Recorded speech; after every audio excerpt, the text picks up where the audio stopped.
तर लोकसुद्धा इतकी मूर्ख आहेत मित्रांनो का ज्या वेळेस एखाद्याचं लग्न राहत आहे तर त्या 3 दिवसामध्ये डिस्पेंट पाडून ते लग्न काढून देतात.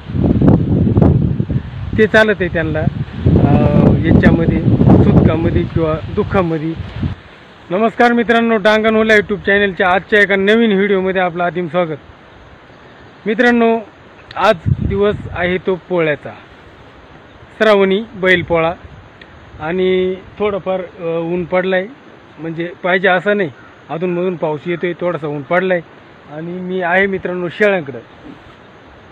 शेळ्यात आपल्या आता तुम्ही म्हणाल का मग शेळ्यांना हे असं का बांधले, तर ते मित्रांनो त्याला 2-3 कारणं आहेत. एक, पावसापासूनही संरक्षण होते. आता हे 2 लहान लहान बकऱ्या आहेत, त्या 2 मोठ्याल्या आहेत, तर मग पावसापासूनही संरक्षण होत आहे. आणि जे डास, मच्छर, मुरकुटा ज्या राहतात आमच्याकडं त्यांच्यापासूनही संरक्षण होत आहे. तर मग हे शेळ्या आपल्याला दिसतात तिथं. आणि मी मित्रांनो चांगला म्हणजे फिट आहे, गार लागू नये म्हणून रेनकोटे आहे, तसंच छत्री आहे, खाली छत्री ठेवले. आणि ह्या शेळ्या चरतात मित्रांनो. तर ह्या दिवसात आहे ना मित्रांनो श्रावणी बैलपोळा. तर मित्रांनो श्रावणी बैलपोळा राहतोय आमच्याकडं श्रावण महिन्यातला. तर मग ह्या दिवसामध्ये मित्रांनो आता शेळ्या आपल्या निवंत चरतात. आणि हा व्हिडिओ बनवायचा एक खास उद्देश आहे मित्रांनो, तो आपल्याला ह्या व्हिडिओमध्ये पुढं पाहायला भेटणार आहे. तर हे पहा, ह्या अशी गवता श्रावणामध्ये राखणं राहतात आमच्याकडं. ह्या अशी लांबाली गवता, म्हणजे चांगली गुडघ्या आवडली, पोटरी आवडली अशी गवता आपल्या भागामध्ये राहतात. तर हे राखणच आहे. हे पहा, हे सगळा राखण दिसतंय मित्रांनो. आणि इथं जे आहे इथं राबाला तोटा आलाय यावर्षी. शेळ्या आपल्या बांधाला चरतात. आणि भाता म्हणावं अशी नाहीत, अजून तरी भाता म्हणावं अशी नाही आहेत. तर मग मित्रांनो इथून मागचे दिवस म्हणलं ना, तर मग पोळ्याच्या दिवशी ना आमच्याकडे राखणार राहतात. छत्री उडवली मित्रांनो आपली वाऱ्यानं. ही पहा, छत्री वाऱ्यानं उडवली.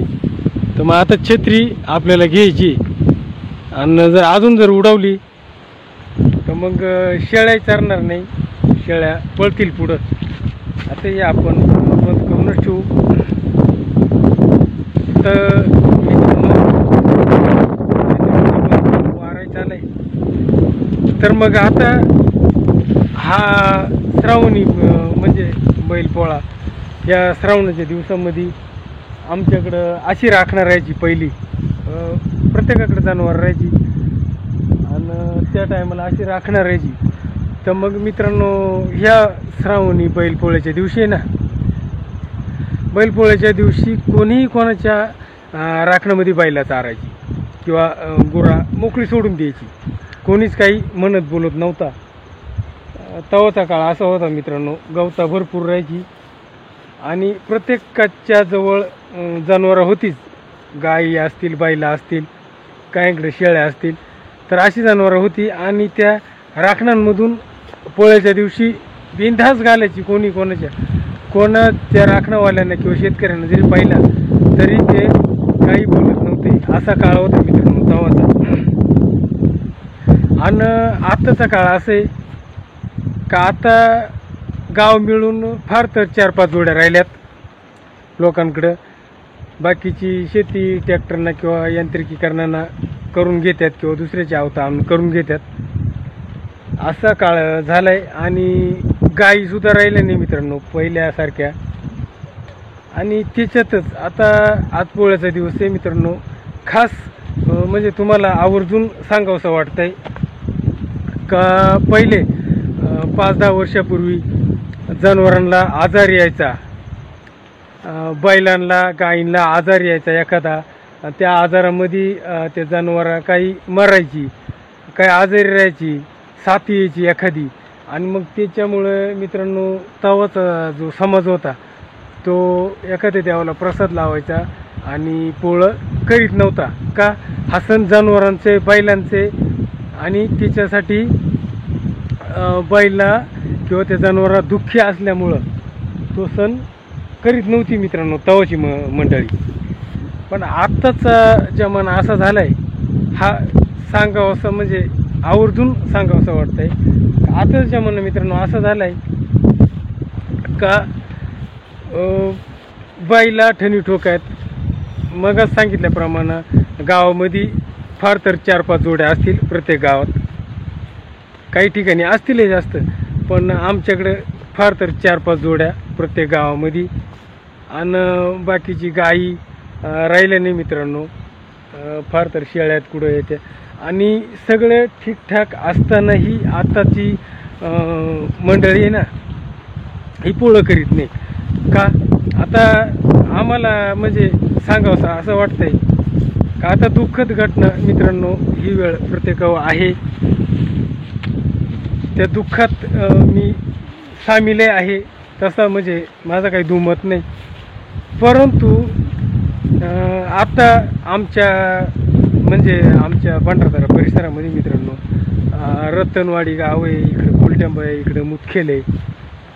या 2-3 गावांना मित्रांनो पोळेच नाही यावर्षी. 2025च्या काळामध्ये पोळे नाही आहेत. आणि ते का नाही का बुवा कुठं दुःखद घटना घडल्यात. रतनवाडी, कोलटेंबा, मुदखेल अशा ठिकाणी दुःखद घटना घडल्यात आणि त्याच्यामुळे लोकांनी ठरवलं आहे का पोळं करायचं नाही.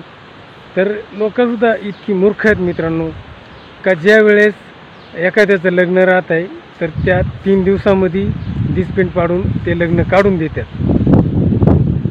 ते चालत आहे त्यांना. याच्यामध्ये सुटकामध्ये किंवा दुःखामध्ये जो उत्साहाचा लग्नाचा जो मोसम आहे तो त्या 3 दिवसात डिस्पेंट पाडून ते लग्न काढून देतात. आणि बैला, जनावरा, गुरावासरा सगळी सुखी आहेत यावर्षी. तर यावर्षी पोळे नाही म्हणे का बा असं दुःखद घटना घडले आणि त्यामुळं पोळं यावर्षी करायचं नाही असं लोक म्हणतात. पण मित्रांनो तुम्ही शेतीला चौर लावा नका लावू. ज्यांना दुःख आहे, ज्या घरात दुःखद घटना घडली असेल मागं 7-8 दिवसापूर्वी, 5-6 दिवसापूर्वी, ते करणार नाही. परंतु अख्खा गाव त्या दुःखात जरी सामील असला तरी गोडधोड किंवा पुरणपोळ्या मात्र प्रत्येक घरी होत्यातच, करून खात्यातच. तर मग तुम्हाला एवढीच का म्हणजे मला आता थोडीशी चंडाळी येते मित्रांनो, राग येतोय का एवढी तुम्हाला ऐन लागते का? एखादा माणूस मेल्यानंतर तुम्ही पोळं बंद करता, त्या जनावरांचा वर्षातून एकदा येणारा सण उत्सव आहे तो तुम्ही बंद करता. तुम्ही वाजवू नका, नाचू नका, परंतु त्यांचा जो सण उत्सव साजरा करा. का? सगळे जनावर गुरावासर सुखी आहेत म्हणून. आणि ज्या वेळेस तुम्हाला लग्नाचा नाच गाण्याचा उत्साह, बेंजो, DJ सगळा कार्यक्रम असतोय लग्नाच्या वेळेस, तेव्हा तुम्ही 3 दिवसामध्ये डिस्पेंट पाडून मस्त DJवर नाचून ते लग्न पार पाडता, तेव्हा तुम्हाला दुःख नसतो का?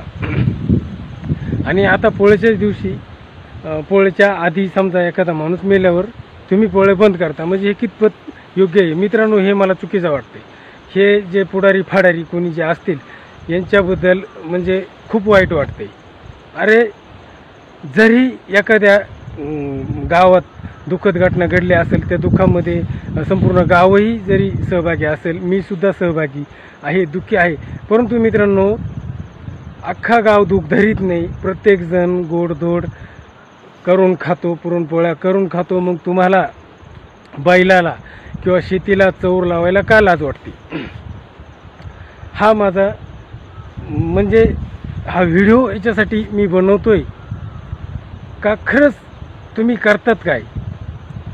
का तुम्हाला असं वाटत नाही का वर्षातून एकदा येणारा सण आहे, हा जनावरांचा सण आहे, उत्सव आहे, तुम्ही नाचू नका, वाजवू नका, पण तो त्यांचा सण जो आहे तो साजरा करा. साध्या पद्धतीने का होईना चौरा लावा, त्यांच्या जीवावर आपण, बैलाच्या जीवावर आपण शेती करतोय, धान्य पिकवतोय, खातोय, त्याच्या जीवावर जगतोय आणि त्यांचा वर्षातून एकदा येणारा सण उत्सव आपण का साजरा करू शकत नाही? तर खंत वाटते मित्रांनो, खूप म्हणजे लाजिरवाणी गोष्ट आहे. हे गावातले जे काही असतील बगड्यासारखे ढवळे कपडे घालून फिरणारे, तर खरंच लाज वाटते मित्रांनो. किमान तुम्ही निर्णय घेताना चांगला घ्या. असं म्हणजे हे काहीतरी बा एखाद्याचा मेलाय म्हातारा कोतारा माणूस 10 दिवस होऊन गेलेत, नाही बा मग ते दुखेल बा, असं झालंय, तो मेलाय. अरे तो मेलाय त्याच्यामुळं तुम्ही हा बैलांचा सण बंद करता. हां, आणि ज्या वेळेस तुमची लग्न निघत तेव्हा तुम्ही 3-3 दिवसामध्ये दिसपेट पाडून लग्न करून घेता. हे चांगले, ह्याच्यामध्ये नाही तुम्ही दुःखी. अरे काय कुठले विचार आहेत तुमचे, काय हां, काय वाटतंय तुम्हाला, तुम्ही कसे, म्हणजे काय बुद्धी असेल तुमची ती तुम्हालाच पटवत आणू. जे मित्र माझा हा व्हिडिओ पाहतील ना, तर त्यांनी मला आवर्जून सांगा मित्रांनो, जनावराचा आणि माणसाचा याच्यामध्ये, जनावराचा माणूस मेलाय आणि जनावराचा सण बंद करताय. आणि ज्या वेळेस माणसं मरतात त्यावेळेस 3-3 दिवसामध्ये दिसपिंट पाडून लग्न कार्य उरकून नेतात. मग सांगा तुम्ही, मग हे जनावरांचा सण तुम्ही मुद्दाम म्हणून बंद करताय ना, असंच म्हणावं लागेल. तर खूप थंडाळी येते मित्रांनो, पोळ्याचा दिवस आहे आज आणि मी आलो शेळ्याकडे येता राष्ट्रामध्ये आपल्या शेळ्या आहेत. आणि खूप तळमळणं, म्हणजे असं हे वाटलं का यावर्षी बैलपोळ्याचा सण साजरा व्हायला पाहिजे होता. परंतु मित्रांनो, रतनवाडी असेल, कोलटांबा असेल, मुदखेड असेल, या तिन्ही गावांमध्ये हा सण साजरा होताना दिसत नाही. यावर्षी यांनी नकार घेतला आहे, साजरा नाही करायचं ठरवलं आहे. फक्त इकडं भंडारदऱ्यामध्ये वगैरे साजरा होणार आहे. तर बघू मित्रांनो, आपल्याला वेळ भेटलाच तर तिथपर्यंत जाणार आहे आणि तो व्हिडिओ तुमच्यापर्यंत येणारच आहे. परंतु खरंच लाज वाटते मला ह्या पुढाऱ्या फाड्याची, पोळा बंद करणाऱ्यांची लाज वाटते. तर कसा वाटला मित्रांनो हा व्हिडिओ? तुम्ही जिथून पाहता असेल तिथून मला कमेंटमध्ये जरूर कळवा मित्रांनो. खूप